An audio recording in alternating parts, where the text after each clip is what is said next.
Gawin niyo lang ako ng normal. Oo nga! Para kasi! Hikari! Good morning! Akira, lumabas na yung resulta ng exams natin, oh? Oo nga! Isang sikat na super elite high school ang academy nito dito sa lugar namin. Pinaghiwa-hiwalay ang mga estudyante dito base sa academics nila mula sa Class A hanggang F. At ang nangunguna sa lahat ng klase na yon ay isang espesyal na klaseng tanging ang top 7 students lang sa buong school ang pwedeng makasali. Mas kilala ang klase na yon sa tawag na Special A o SA. Hi, 7th pa rin ang ranking ko.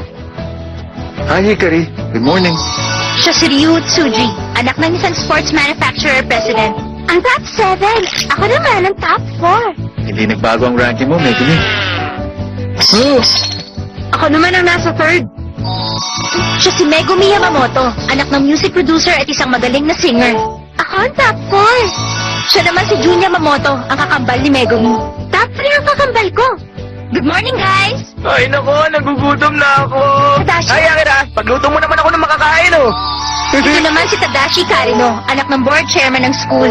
Siya naman ang top 5. Ayusin mo salita mo kung magre-request ka. Siya si Akira Todo, anak ng isang airline company president. Si Akira, ranked number 6. Hindi kita ipagluluto, hindi mo aayos. Ano kaya ang racket ko ngayon? Hikari, congrats. Ha? May isa akong kaklase na hindi ko matalo-talo.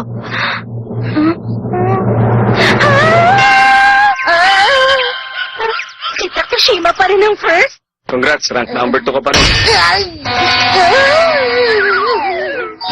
Siya si Kei Takashima, ang number 1 sa ranking ng mga estudyante. Anak siya ng Takashima Group President. Siya ang kaklaseng tinutukoy ko. Takashima! Isa lang ang dahilan kaya ako pumasok sa school na to. Yun ay para talunin ang lalaking yan. Hindi ako makapaniwalang second ka uli. Mukhang gustong-gusto mo yata ang pagiging second, ah. Miss rank number 2. Siya si Hikari Hanazono, anak ng isang karpintero, at forever na rank number 2. Balang araw, matatalo rin kita! Pride, Pro Wrestling.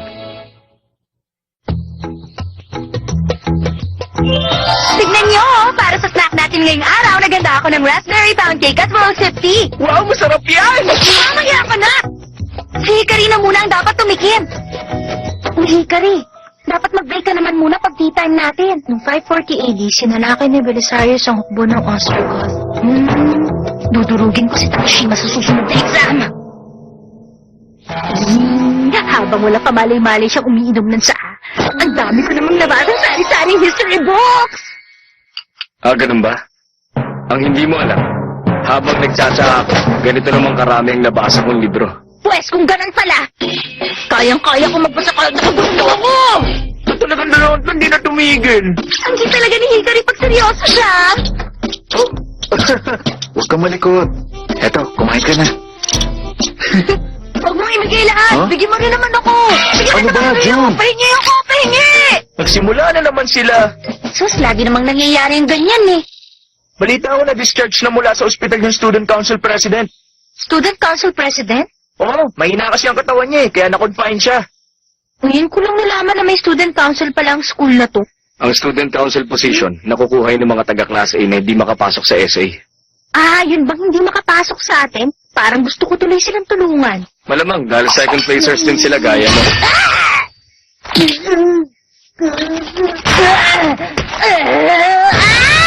Huwag mo akong tawagin second placer! Sino yun? Huwag niyo kaming tatawagin bilang second placer. Teka, ikaw ba si... Sino ka nga ba? President, teka, okay ka lang ba? President, kaya mo pa ba? Parang natatandaan ko kayo. Kung ganon, hindi nyo pala alam kung sino ako, ha? Kilala na siya child prodigy nung bata pa siya. Ngayon, siya na nangunguna sa lahat ng sophomores. Siya si Hajime Take mula sa Class 2A. Kilala siya bilang the Charismatic Student Council President. Mabenta ngayon ang mga picture ko sa mga rave reviews. Ikaw pala yun! Yung presidente na mahina ang katawan at lagi na hospital pero hindi nawawala sa pwesto dahil mayaman siya. Sikreto ko nga yun eh. Anong pakay dito ng presidente? Ba't ka pumunta dito? Sandali lang. Huwag niyo sabihin nakalimutan niyo na nung masyado niyo ako ninsulto kanina umaga. Pasensya na kung pinaghintay ko kayo. Narito ng Student Council President. Muling nagbabalik ang school idol. Good morning! Akira! Tingnan niyo! Isa pang member ng SA! Tara, lapitan natin!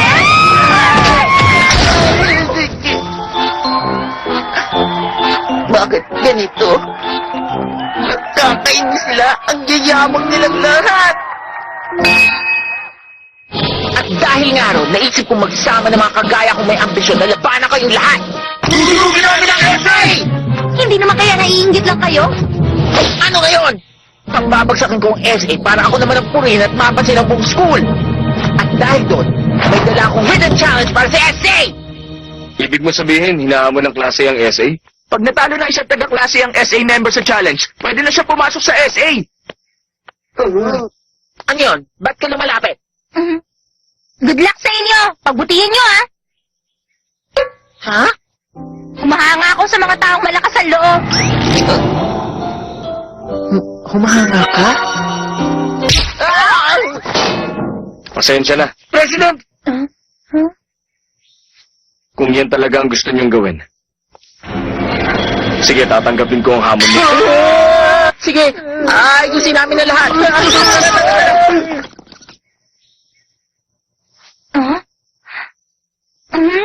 Ayos! Exciting ang challenge na to!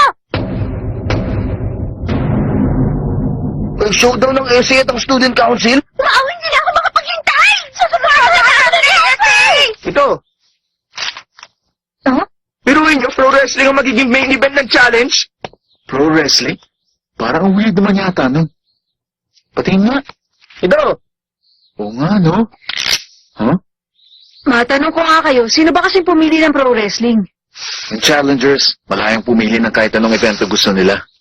Sino naman tong Thank You Brothers? Mali ko, pero mukhang hindi na sila mga high school. Mga foreigner ba sila? Professionals? Ano bang pumasok sa kukote ng student council? Bawat party dapat may dalawang lalaban. Huh? Para sa atin, pagdating sa wrestling, Okay, sige! Lalaban ako! Hindi ko atrasan yan! sabi ko na eh, tama ang hula ko. Sigurado sasali si Takashima, di ba? Huh? Oo, pwede rin. Ang saya! Excited na ako! Pero kailangan makatulong din kami sa inyo. Oo nga, masyado nila tayong inahamon. Bad trip naman kung manonood na lang kami, di ba? Kung ganon, painitin natin ang event. Oo, tama! Alright! Humanda sila!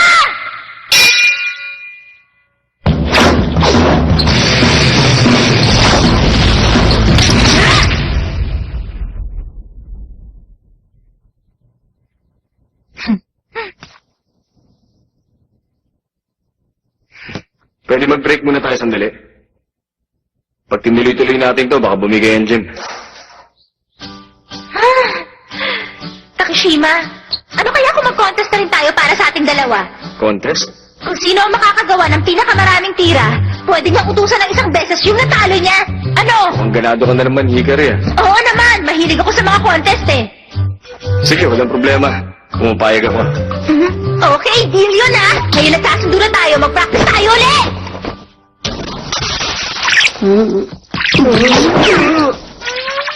Ano ba yan? Mga tao ba sila? President, pag hinayaan natin yan, baka matalo ang Paggy Brothers. Kung ganun, mukhang kailangan natin gumamit ng dirty tactics.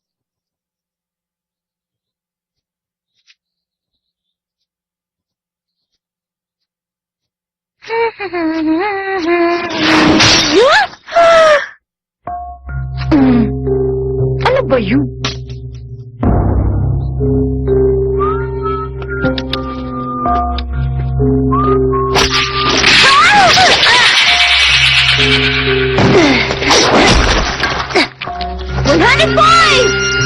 Sandali. Ano ba nangyayari? Parang ang dami naman yatang weird na nangyayari ngayong araw. Di ba alin na nga? Baka pwede mo na sabihin ngayon kung tungkol saan to. Anong dahilan na tinatakan niyo ako?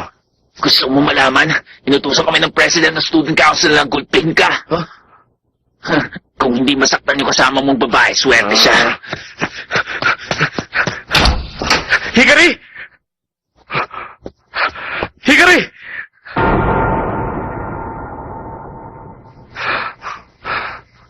Hikari,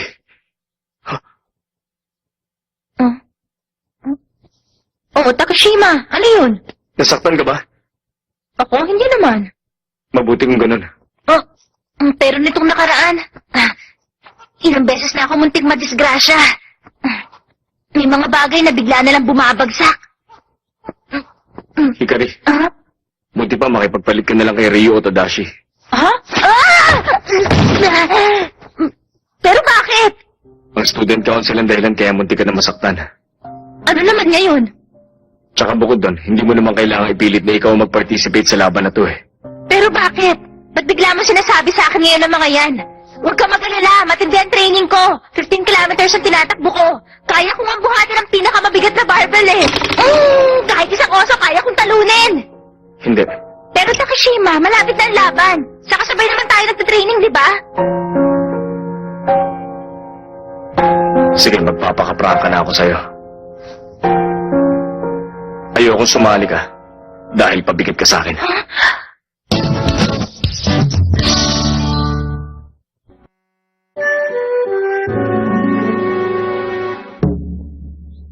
Ha! Bakit?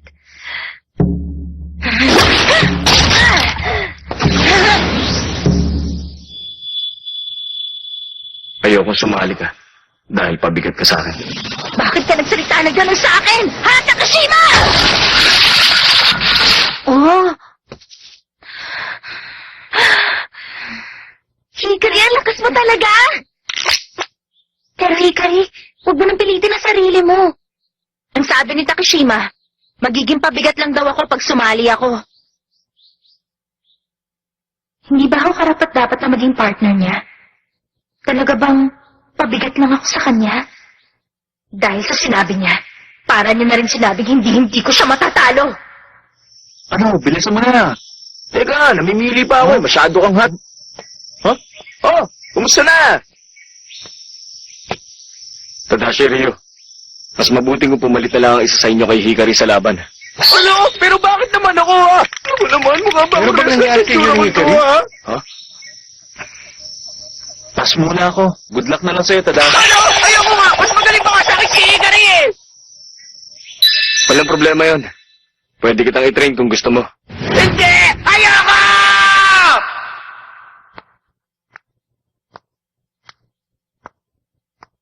Ha?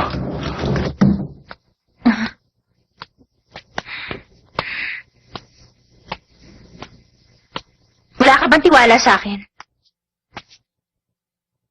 Kaya nagiging pabigat ako sa'yo? Kahit anong mangyari, sasali pa rin ako sa laban!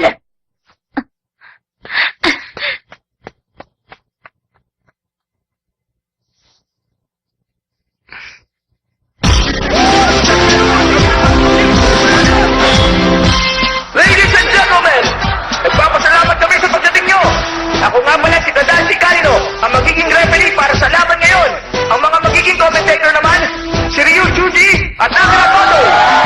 Welcome din natin ang ating mga mascot na sila Jun at Megumi.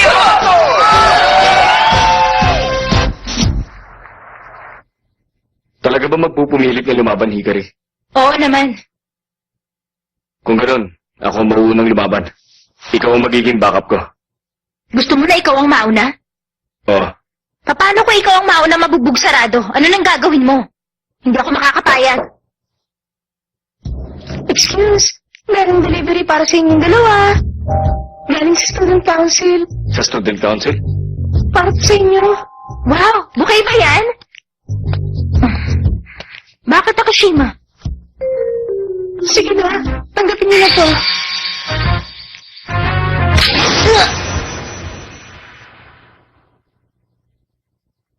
In the blue corner, representative ng Student Council, ang Bakyu Brothers! Dito naman, sa red corner, ang Wildo pero halit na duo ng SA, silang Kea Hikari! Teka, anong problema? Heto na pala ang representative sa SA? Teka, ang iyang nakikita ko, nabawang nakapokus sa kamay nila. Kung yan ang ibig sabihin nito. Aba, hindi ko alam. Baka naman gimmick lang nila yan. Naiintindihan ko na. Kung ganun, sa madaling salita, lalaban tama to. Dahil ngayon, hindi ka na makakalaban nang hindi ako kasama. Okay, magsisimula na po ang laban. Ang makasaysayang laban ng SA at ng Student Council. Nakasalalay dito ang reputasyon ng bawat grupong katakot. Ano kaya ang kalalabasan? Laban na! Huwag kang masyado magmadali. Ano ba? Huwag mo nga akong pakialaman.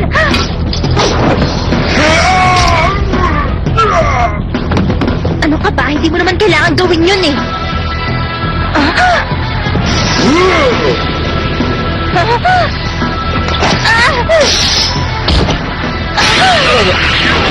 Tignan niyo mga kaibigan! Sinabaka na ito sa Past New Brothers at kamay ni Takeshima! Dahil doon hindi tuloy makakilos ang kahit sino sa kanila. Problema to! Mukhang hindi magandang teamwork na pinapakita nila ngayon. Ano ka ba? Bakit palagi mo ko inaalala? Alisin mo nga itong paa mo! Halimaw!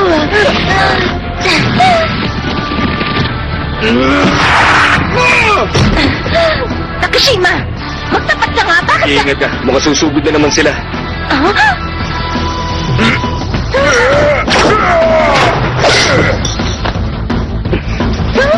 Hoy! Teka! Ano ba? Ginagawa mo! What's about? You'll be safe here. What the...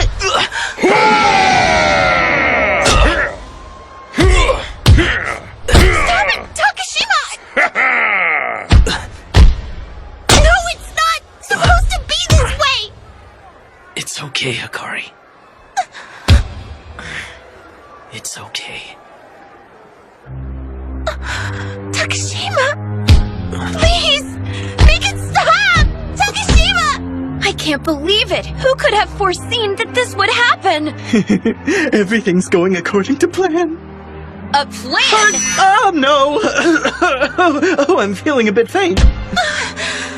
Stop it! Stop it already! Please, stay right there. This match is... Don't say any more. Don't ever tell me to stop competing or not to participate in a match ever again. When you say that, it makes me terribly sad, and I don't like it. Hikari. This handicap is getting quite intense. Well, Takeshima is constantly helping out Hanazono, isn't he? She's just a hindrance. Who the... Who are you calling a hindrance?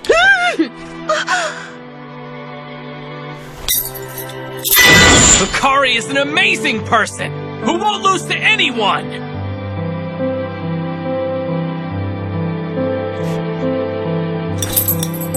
Aside from me, of course. Don't you think it's about time we went all out? I do. Looks like you're back to it. Hey, Hikari, you're showing incredible energy. Wonderful techniques this overwhelming effect, you brothers.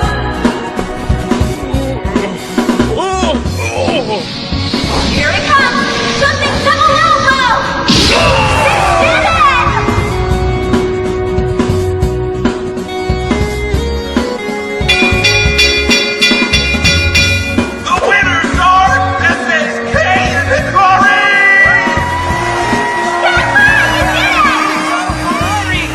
Takeshima?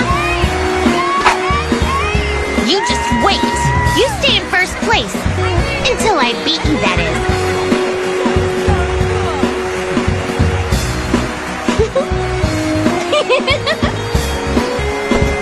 They're monsters!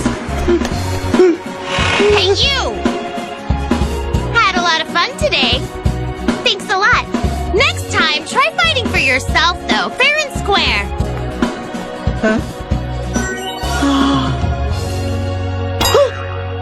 Just you wait! I'll beat you next time! Oh, and by the way, Hikari, Yeah, what is it? about the number of techniques that you mentioned before the match,